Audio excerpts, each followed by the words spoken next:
What's up everybody and welcome to the channel. Today we're going to take a look at this brand new 2023 Cadillac XT5. And the model that we're looking at today is the Sport all-wheel drive, finished off in crystal white tri-coat with the Platinum package, and has an MSRP at $70,700.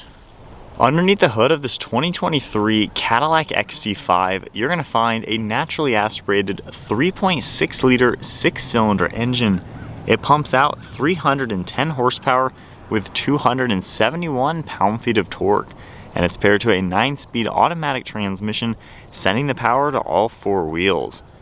Curb weight is around 4,300 pounds, and it runs on a 22-gallon fuel tank, so you're looking at 18 miles per gallon in the city with 26 out on the highway. Overall length is 189.6 inches with a wheelbase at 112.5.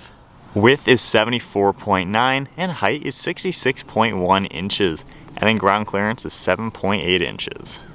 And the XT5 Sport even features a massive set of 6-piston Brembo brake calipers up front.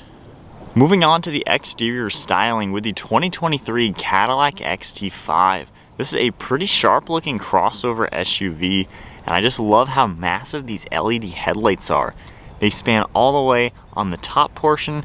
You can see the black as well as the chrome trim and the massive DRL cutting down to the light in the lower portion. You can see some gloss black trim as well as some brushed aluminum, and then all gloss black as well as plastic black in the lower portion of the bumper. You can see a pretty large opening to the radiator down below, along with all of your parking sensors as well as a safety sensor. And then I love the gloss black mesh you're going to see in the massive grille. We get of course your Cadillac logo with a forward facing camera and more of that brushed aluminum trim running around the grille. Has a pretty sporty look up front with some really sharp lines all throughout the hood, fading their way towards the windshield. And then as you make our way to the side profile, we get a set of 20-inch wheels in all 4 corners with a multi-spoke design. They're finished in machined silver as well as metallic gray, and I love the satin red you're going to see on those massive brakes. We get a parking sensor on the side as well as a reflector, then all body colored around the front fenders. There's some plastic trim in the lower portion of the doors with more of that brushed aluminum, then a pretty sharp side profile. Cadillac badge is on the front fender. We also get body colored side mirrors with integrated turn signal as well as a side view camera, and then body color on the door handles. There's all gloss black trim around the windows, same with the B pillar and C pillar, gloss black roof rails, and a panoramic roof with a body colored shark fin antenna.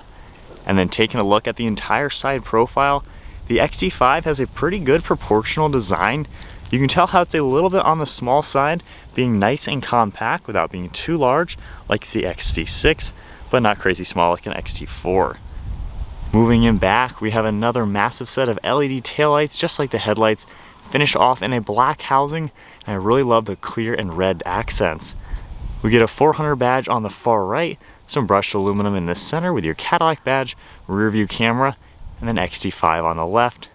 We get the all-wheel drive logo down below with a pretty sharp body line all throughout the rear liftgate. I really like all the sharp lines. You can see some plastic black trim for the rear bumper with more of that brushed aluminum trim and a reverse light, and then brushed aluminum and gloss black in the lower portion of the diffuser.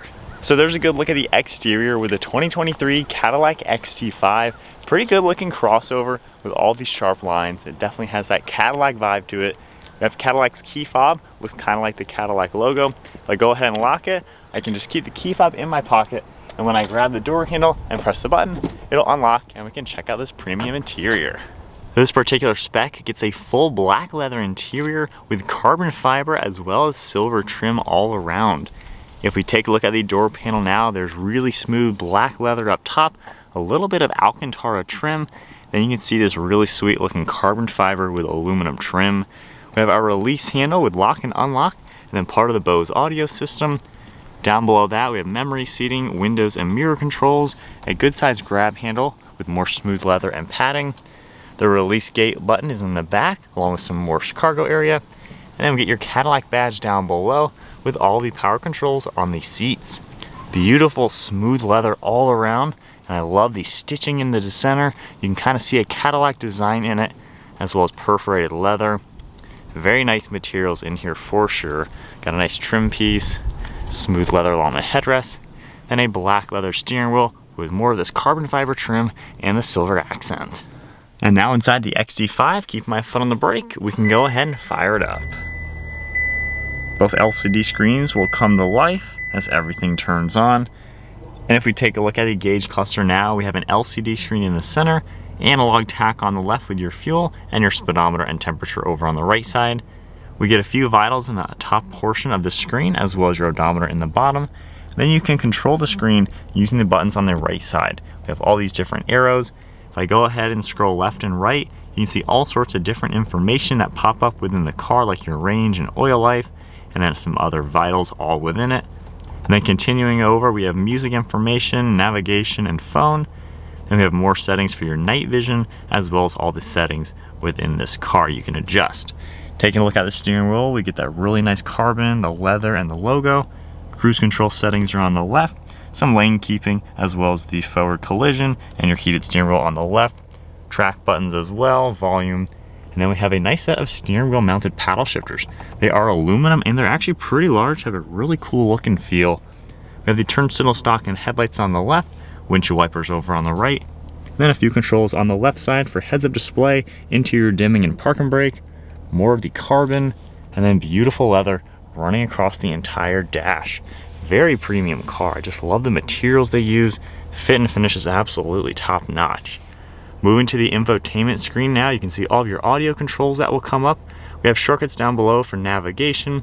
We also have your different climate settings, phone integration, audio, and then back to the home screen. Apple CarPlay and Android Auto, and you can swipe left and right, see all sorts of different things that will pop up for the car. Then if I go ahead and put us into reverse, we get the backup camera on the right, top down on the left. Then you can easily go through all the different views. For the front view, you can see it top down, front and back. You can take a look at all of your wheels, your guidelines, and then you can just do a full screen of whatever mode you'd like. And then going ahead, tapping the P back into park. We do have our parking sensors and auto start stop feature, and then a few controls in the center. We have a mute button as well, a home icon shortcut, pretty nice the way that's laid out, and then physical climate controls down below. Heated and ventilated seat buttons, your temperature, dual zone, you can easily adjust that with these toggles, as well as your fan speed, and then the defrost. We get a little storage down here, then a vinyl design trimming the centerpiece. You can see our shifter, volume, and then a shortcut panel with a rotary dial to control everything on the screen. So you don't always have to use touchscreen, you can use the shortcuts down below. We also get traction control as well as a drive mode. When you do this, it comes up on the center screen, it'll go into the different modes and configure your all-wheel drive when needed.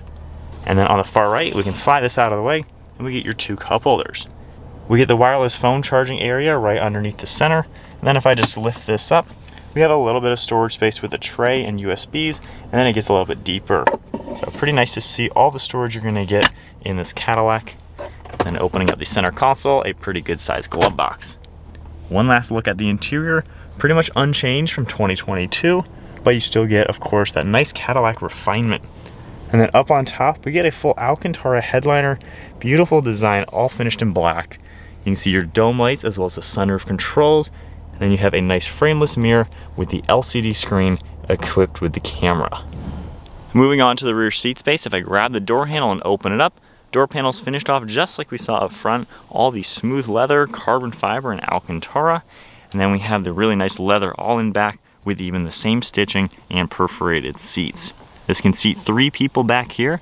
We get storage on the back side of the front seats, and then even an LCD screen for all the climate controls with different toggles, air vents as well as some storage, and then 2 USB ports down below. If I grab this center seat now, we can pull this down and we get a nice armrest with 2 cup holders. You can also grab the handles on these seats and get these out of the way. They'll fold nicely and flat and lock down for better cargo. So then hopping into the back seat of the XT5, pretty decent sized crossover. I'm 5'11". My head is just barely touching the ceiling, so a little cramped actually for my height. But with that said, pretty good sized armrest left and right, and plenty of legroom and knee room. Now these seats do recline. You can just grab that same lever, and if I pull these all the way back, that'll help out a little bit with headroom. And now I'm much more comfortable, and now I'm just barely almost touching, so that certainly helps. But you got a pretty good view out the back with that small window. So with these reclined, at least, it's not a bad crossover. Again, being a smaller size, you get a pretty good use of space without being too crazy. Moving on to the cargo area, you have the button on the interior, the one on the key fob, or of course the one underneath the Cadillac logo. Power liftgate's gonna automatically open up, and we have all sorts of space in here. We have a privacy cover that I can get out of the way, and as you can see, it's pretty squared off in here. We have the aluminum rails as well, with these nice pieces to help secure different items. If I pull this open, we got a full spare inside of there, and then you can see you got a pretty good amount of storage area. I also love how you do have a handle on each side that you can pull, and it'll get these seats out of the way to really maximize the cargo area. And then very easily, you can remove the cover and get it out of the way, and you really get a ton of space. Going through these doors now, as you can see, they fold down nice and flat, still giving you a little bit of cargo up in front to make this a very practical SUV. All right, so we are setting off now in the XT5. We're in just the normal touring mode, which is going to be a front wheel drive setting. Slowly getting up to some speed, quarter throttle. I mean, it's honestly peppy enough. It gets up to speed nicely. One thing that I love is the magnetic ride and suspension. It is really, really good. Of course, we've all heard, you know, it rides like a Cadillac. This rides so incredibly smooth. It really is a nice place to be. It is very luxurious. Certainly, like the fit and finish materials you get to touch, and just the ride quality is top notch. Great visibility. Of course, the camera in the back is fantastic for visibility, but you have a lot of glass up in front. Mirrors are pretty large as well, and pretty good view around the back. The C or D pillar, I guess we could call it, the way back corner, is a little hard to see out of, so that's a slight blind spot, but honestly, nonetheless, pretty good overall. Seats are really comfortable as well, pretty easy to get into a good position, and of course, you have all the power controls for the steering column as well. So it really is a nice car to drive. $70,000, quite honestly, I think is a little steep. You know, I don't think you need quite a few of the options this has, especially when you look at other $70,000 two-row crossovers. I mean, they have 500 horsepower, like an X3 M or even like an SQ5, which quite isn't that powerful, but I feel like this should have a little bit more power for the price, and I wouldn't spec this with a lot of the options. Like the brakes, they're a little overkill. I mean, you don't need ginormous brakes on a 300 horsepower V6. Other than that though, I think it is a good car. I would just tone it down in options, keep it under 60 grand, and then I think it's a pretty well priced vehicle. But normal driving, it really is nice, and you're gonna get that in this car. It truly does drive like a Cadillac, and I like that aspect. So in two-wheel drive, let's kind of flip a U-turn a little bit. Turning radius is pretty decent. It could be a little tighter, I would say. And the camera works nicely, pretty HD, so not too bad. If I go into the sport mode, all-wheel drive and sport, will put it into the all-wheel drive mode, obviously. Then you can bump this down, and we are now in manual. It's pretty peppy, I will say, for being just the normal V6. Full throttle. The transmission isn't exactly a performance transmission. You just kind of have to tap it, and it doesn't really shift all too quickly. So it's no performance car, and that's again why I say I think 70 grand's a little bit steep for a naturally aspirated V6. Transmission is not lightning quick. I wouldn't recommend actually driving it like in manual mode. It doesn't really do anything. But normal automatic though, all-wheel drive or front-wheel drive, it is pretty peppy, and it will get you up to speed with no issues. It just doesn't have a performance drivetrain. But as far as normal, comfortable, luxurious driving, which honestly the buyer of this is probably only looking for that, you really do get a pretty good blend and a good enough size to make this a pretty practical, small size crossover with all the luxuries you could really want. All right, so flipping the cameras around to my honest thoughts about it, I think my only downfall with the car is just fully loaded at 70 grand. You just don't get any true performance. Like right there, just flooring it like I did, it kind of kicked it out of all-wheel drive mode and put us back into two-wheel drive. Now, you know, of course I can go back into the modes, but it's not a crossover that you can abuse in any way. It's not a performance crossover. So for me, just the pricing doesn't exactly match up with the lack of performance drivetrain. However, again, like I said, if you kind of spec it down without some of the crazy options, 2 grand night vision, you know, you don't need that. You don't need these brakes. So a more normal trim level XT5, I think, is a really good option. mainly because the ride quality is so impressive. It really just drives like something above and beyond. I think older Cadillacs back in the day were genuinely just glorified Chevys with some chrome on them, but Cadillac the last several years has truly been making cars that feel like top-notch luxury brands, especially when you look around and realize this is all real leather. This is real materials. You're touching nice items. I mean, there's aluminum. I don't know if this is plastic or aluminum, but it feels like aluminum. It looks and feels very, very nice. So I think you're getting top-notch luxury in Cadillacs these days. So you really get something for the money, and I think that's something to be impressed with. And I think the space of this car, like the sizing, is pretty good to where it is usable, practical, just kind of a good, well-rounded option. I think if this car had a twin-turbo V6 with like 500 horsepower, it'd be worth the price point. Make the Sport model an actual, like a V model, a performance model with a performance transmission, give it the 10-speed, give it a 500 horsepower engine, or at least 400 horsepower, you know, so it has something to compete with, you know, the X3 M competition, the SQ5, the Mercedes version. So that's my only downfall with it, but as a normal car though, it really is easy to drive, it's comfortable, it's familiar. A lot of this is just General Motors things, which are easy to use. So it's super easy to use the nav screen and just navigate the car, easy to park. And I feel like the demographic of this car probably is way older than me. I feel like people who are buying this are probably 60, 70-year-olds who just want a nice, comfortable American luxury brand. And that's why these do sell. That's why people like them, because that's what you get. And not everyone likes the European stuff. I'm more into the European because they give you performance drivetrains, which this doesn't have. But the refinements, this is a relaxing car. And I guess I can see people of that age probably value that a lot more than any type of performance. But you really do get a nice, relaxing luxury crossover with the XT5. So I think that is then it. Testing out this 2023 Cadillac XT5 Sport Platinum, top of the line, fully loaded.